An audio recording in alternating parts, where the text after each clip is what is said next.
Support করে? আমার কথা যদি বোঝেন তাহলে জবাব দিতে হবে। 31 নাইট উপলক্ষে সারা বিশ্বের মধ্যে, এমনকি আমাদের বাংলাদেশের মধ্যেও যেই আনন্দ উৎসব, একটা পরিবেশ সৃষ্টি হয়, একটা গান বাজনার উদ্ভব পরিবেশ সৃষ্টি হয়, এই উদযাপন কি ইসলাম সাপোর্ট করে? না। কেন সাপোর্ট করে না? এর কারণ হলো এই উৎসব মূলত মুসলমানদের উৎসব নয়। 31 নাইট যে উৎসব, এই উৎসব মূলত মুসলমানদের উৎসব নয়। এই উৎসব কাদের? এই উৎসব হলো বিজাতীয় অমুসলিমদের উৎসব। যদি এই উৎসবের ইতিহাস আমরা তালাশ করতে যাই, 31 নাইটের উদযাপনের ইতিহাস যদি তালাশ করতে যাই, গোড়ার ইতিহাস তালাশ করলে দেখা যায় এই 31 নাইটের উদযাপন শুরু হয়েছে আজ থেকে হাজারো বছর পূর্বে। এমনকি খ্রিস্টবর্ষ এরও বহুকাল পূর্বে রোমান সাম্রাজ্য ছিল এক সময়কার। ওই সময়কার কিছু মানুষ ছিল যারা প্রকৃতির পূজা করত। প্রকৃতি বলতে বোঝায় আগুন, পানি, মাটি, বাতাস, অর্থাৎ পৃথিবী নামক যে একটা গ্রহ আছে, এই গ্রহের মধ্যে যা কিছু আল্লাহ তাআলা কুদরতিভাবে সৃষ্টি করেছেন, ওই সমস্ত বস্তুর পূজা করা বা ইবাদত করা। তো ওই প্রকৃতি পূজারী এরা প্রকৃতির পূজা করত। এদের মধ্যে একটা ধারণা সৃষ্টি হলো, বৎসরের শুরু যেই দিন, এদের ধারণা অনুযায়ী জানুয়ারি মাস থেকে শুরু হয়, ডিসেম্বরের 31 তারিখ শেষ হয়ে যায়। তো তারা যেই বৎসর, যেই দিন বছর শেষ হয় এবং যেই দিন বৎসর শুরু হয়, ঠিক এই মুহূর্তে জানুস নামক একজন দেবতা, তারা ওই জানুস নামক দেবতার পূজা করত।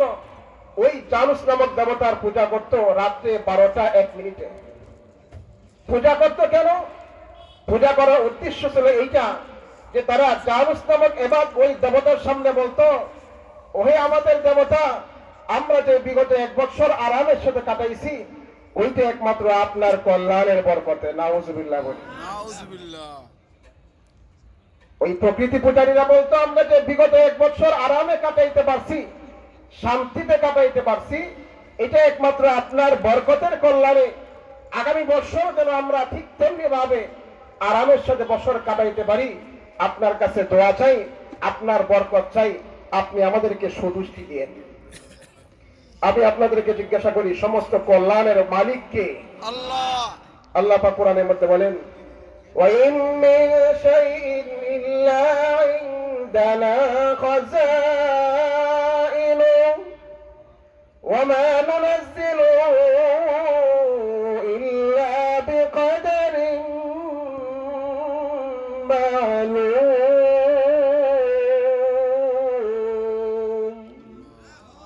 আল্লাহ বলেন, দুনিয়ার মধ্যে মানুষের যত কল্যাণ ও কল্যাণ হয়, সব কিছু আমি আল্লাহ পাকের দেওয়া কল্যাণ থেকেই তারা লাভ করতে পারে। ঠিক কিনা বলে? এবার তাদের বিশ্বাস হলো তাদের পুরো বৎসরের কল্যাণ অকল্যাণের মালিক হলো এই জানুস নামক দেবতা। তাই আমি জিজ্ঞাসা করতে চাই, এই যে 31 নাইট ডিসেম্বর মাসের 31 দিবাগত রাত্রিতে যেই আনন্দ উদযাপন করে, এই আনন্দ উদযাপন কাদের থেকে আসছে? মুসলমানদের থেকে নাকি অমুসলিমদের থেকে? বড় আফসোসের সাথে বলতে হয়, ওই অমুসলিমদের উদযাপন, অমুসলিমদের ধর্মীয় আনন্দ উদযাপন, ওই উদযাপনের সাথে আজকে আপনার আমার মুসলমান নামধারী সন্তান, আপনার আমার সন্তান যারা মুসলমান, নিজেকে মুসলমান বলে পরিচয় দেয়, তারাও নিজেদেরকে ওই বিজাতীয় উৎসবের সাথে বিলীন করে দিচ্ছে। আমি বলতে চাই, এই বিজাতীয় উৎসবের সাথে মুসলমানের সন্তান বিলীন হওয়ার কারণ কোন কারণে? আপনার আমার সন্তান, আপনার আমার ভাই নিজেকে মুসলমান পরিচয় দেওয়ার পরেও বিজাতীয় উৎসবে নিজেদেরকে বিলীন করে দেয়। এর কারণ আর কিছুই নয়, নওশের সাহেব যেটা বলে গেছে সেটা হলো, এর কারণ হলো আমাদের আপনার আমার সন্তানের মধ্যে ওই কোরআনের জ্ঞান নেই। কোরআনের জ্ঞান যদি থাকতো, বিজাতীয় উৎসবে তারা শরীক হতে পারতো না। ঠিক কিনা বলে?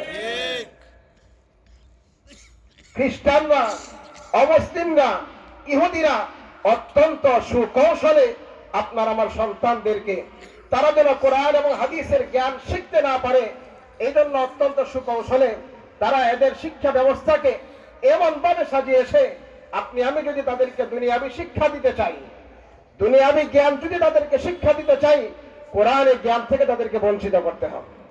প্রত্যেকে আবিষ্কার করছে, কিন্ডারগার্টেন বানিয়ে দিছে। এরা ওই কিন্ডারগার্টেন শুরু করে দেয় ফজরের পর থেকেই। যে সময় আপনার আমার বাচ্চারা মক্তব পড়তো, ফোরকানিয়া মাদ্রাসায় পড়তো, ওই সময় তারা এখন ফোরকানিয়া মাদ্রাসার পরিবর্তে কিন্ডারগার্টেনের দিকে পথ ধরছে। এজন্য আপনি আমাকে শপথ করতে হবে, দৃঢ় সংকল্প করতে হবে, আপনার আমার সন্তানকে যদি মুসলমানিত্বের মধ্যে রাখতে চাই, নিজের সন্তানকে নামের মুসলমান নয়, নিজের সন্তানকে যদি কামের মুসলমান বানাইতে চাই, অবশ্যই তাদেরকে কোরআন এবং হাদিসের জ্ঞান শিক্ষা দিতে হবে। ঠিক কিনা বলেন? যদি আপনার আমার সন্তানকে কোরআন এবং হাদিসের জ্ঞান থেকে বঞ্চিত করি, দুনিয়াতেও পার পাওয়া যাবে না, মরার পরেও পার পাওয়া যাবে না। আপনার আমার সন্তানকে যদি কোরআন এবং হাদিসের জ্ঞান থেকে বঞ্চিত করি, দুনিয়াতেও পার পাবো না, আখিরাতেও পার পাবো না। যদি আপনার আমার সন্তান অর্থের কারণে কষ্ট করে, অর্থ অভাবের কারণে কষ্ট করে, এই কষ্টের সর্বোচ্চ সীমা হলো তার মৃত্যু পর্যন্ত। আপনি আমি যদি আমার সন্তানের জন্য অর্থ কামাই করে দিয়ে যাইতে না পারি, অর্থের পাহাড় যদি তাকে আমি মালিক বানিয়ে দিতে না পারি, আপনার আমার সন্তান অর্থের অভাবে কষ্ট করবে কতদিন? মৃত্যু পর্যন্ত। যতদিন এই দুনিয়াতে বেঁচে থাকবে ততদিন তার অর্থের প্রয়োজন। অর্থ যেহেতু তার নাই, সে অর্থের কারণে কষ্ট করবে দুনিয়ার মৃত্যু পর্যন্ত। আর যদি আপনি আমি তাকে দ্বীনি জ্ঞান শিক্ষা না দেই, কোরআনের জ্ঞান যদি শিক্ষা না দেই, কোরআনের জ্ঞান থেকে যদি বঞ্চিত করি, তার কষ্টের শেষ সীমা নেই, তার কষ্টের কোন শেষ সীমা থাকবে না। তার কষ্ট করতে হবে অনন্ত অসীম কাল পর্যন্ত।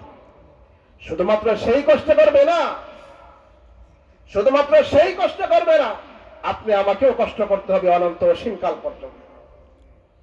আল্লাহ তাআলা কোরআনের মধ্যে ইরশাদ করেছেন, এক শ্রেণীর সন্তান কিয়ামতের ময়দানে আল্লাহকে বলবে, আল্লাহ তাআলা এদের জন্য জাহান্নামের ফয়সালা করবে। তো সন্তানরা আল্লাহকে ডেকে বলবে, আল্লাহ, আমরা তো দুনিয়ার মধ্যে ছোট ছিলাম, অবুঝ ছিলাম, আমরা বুঝতাম না কোনটা ভালো দিক কোনটা মন্দ দিক, কোনটা ভালো পথ কোনটা মন্দ পথ, কোনটা জান্নাতের পথ কোনটা জাহান্নামের পথ। আমাদেরকে সেই পথ প্রদর্শন করেছে আমাদের পিতামাতা, আমাদের গার্ডিয়ান, আমাদের বড় ভাই, আমাদের চাচা, আমাদের দাদা, তারা আমাদেরকে পথ দেখাইছে। ও আল্লাহ, আমাদের যেই গার্জিয়ান আমাদেরকে জান্নাতের পথ দেখায় নাই, আজকে তাদেরকে আমাদের সামনে এসে চিৎ করে সহায় দেন, আমরা তাদের সিনার মধ্যে পাড়া দিয়ে জাহান্নামে ঢুকবো। ওই জাহান্নামের সন্তান আল্লাহ পাকের দরবারে আরজি পেশ করবে, ওই আমাদের গার্জিয়ানদেরকে আমাদের রাস্তার সামনে সহায় দেন, জাহান্নামে যাব।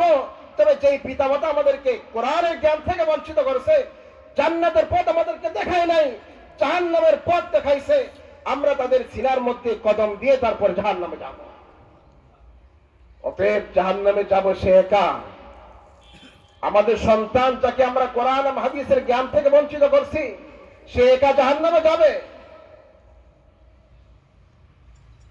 অতএব আখিরাতেও যদি বাঁচতে চাই, দুনিয়াতেও যদি বাঁচতে চাই, আল্লাহ পাক আমাদেরকে রাসূলের মাধ্যমে পথ বলে দিয়েছেন চারটা।